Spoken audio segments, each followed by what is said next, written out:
Dear students, class 10th की math subject में exercise 15.3 चल रही है और उस एक्सरसाइज 15.3 का क्वेश्चन नंबर 7 देखते हैं कि यदि दी गई आकृति में ए बी एम सी त्रिज्या 14 सेंटीमीटर वाले एक वृत्त का चतुर्थांश है। इनकी ए बी एम सी कहाँ पर होगा बच्चों? ये है ए बी एम सी।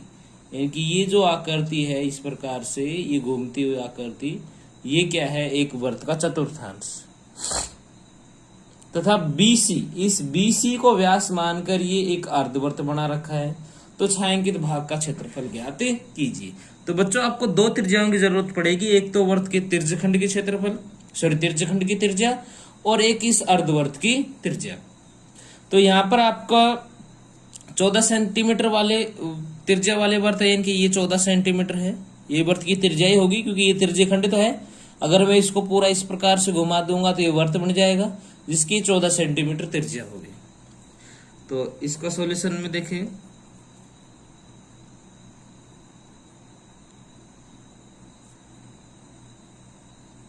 वृत्त की त्रिज्या जिसे आर से बोल देंगे, जो कि आपके पास में है 14 सेंटीमीटर। ये तो है जो चतुर्थांश वाला वृत्त है ना, उसकी त्रिज्या। तो बच्चों ये 14 है तो ये भी तो त्रिज्या ही है, ये भी 14 होगी। कोण भी आपको दे रखा है, चतुर्थांश है, तो थीटा कितने का हो गया बच्चों? इसमें 90 डिग्री का हो गया, यानी चतुर्थांश है तो यहाँ पर 90 डिग्री का कोण बन गया। तो अब हमें क्या निकालनी है? अर्धवृत्त की त्रिज्या।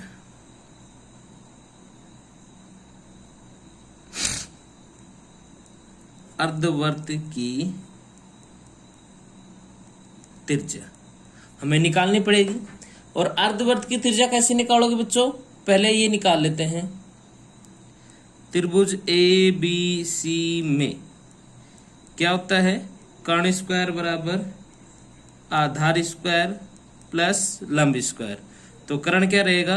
बी सी स्क्वायर बराबर 14 की स्क्वायर प्लस 14 की स्क्वायर।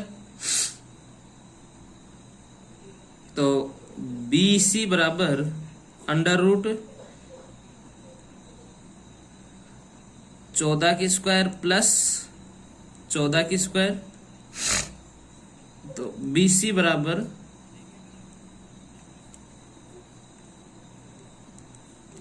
अंडर रूट, देखो 14 की स्क्वायर और 14 की स्क्वायर कितना हो गया? 2 गुणा 14 की स्क्वायर। तो बीसी का मान कितना आ जाएगा बच्चों? 14 की स्क्वायर से अंडर रूट बाहर आ जाएगा तो 14 अंडर रूट 2 सेंटीमीटर। ये बीसी आया है, जो कि क्या है? बीसी है अर्धवृत्त का व्यास। अतः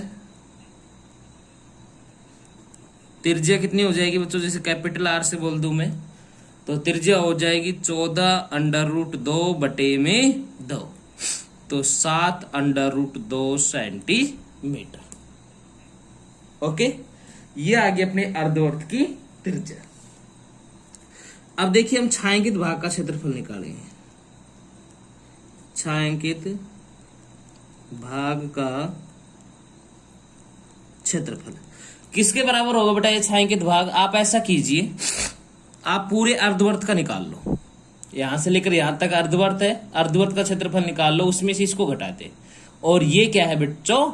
वृत्तखंड। यानी अर्धवृत्त का क्षेत्रफल माइनस वृत्तखंड का क्षेत्रफल। तो क्या होगा? अर्धवृत्त का क्षेत्रफल माइनस वृत्तखंड का क्षेत्रफल। तो भाई ये हो गया अर्धवृत्त का क्षेत्रफल माइनस वृत्तखंड का क्या होता है? त्रिज्यखंड माइनस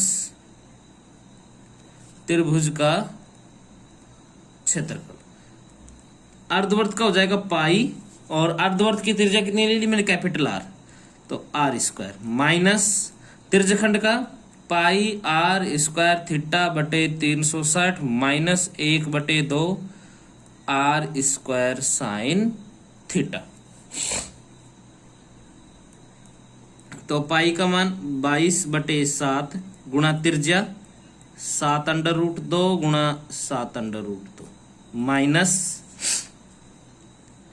22/7, ये है त्रिज्यखंड की वाली। तो त्रिज्यखंड की त्रिज्या कितनी थी अपनी 14, तो 14 गुणा थीटा है 90/360 माइनस 1/2, 14 गुणा साइन थीटा है 90।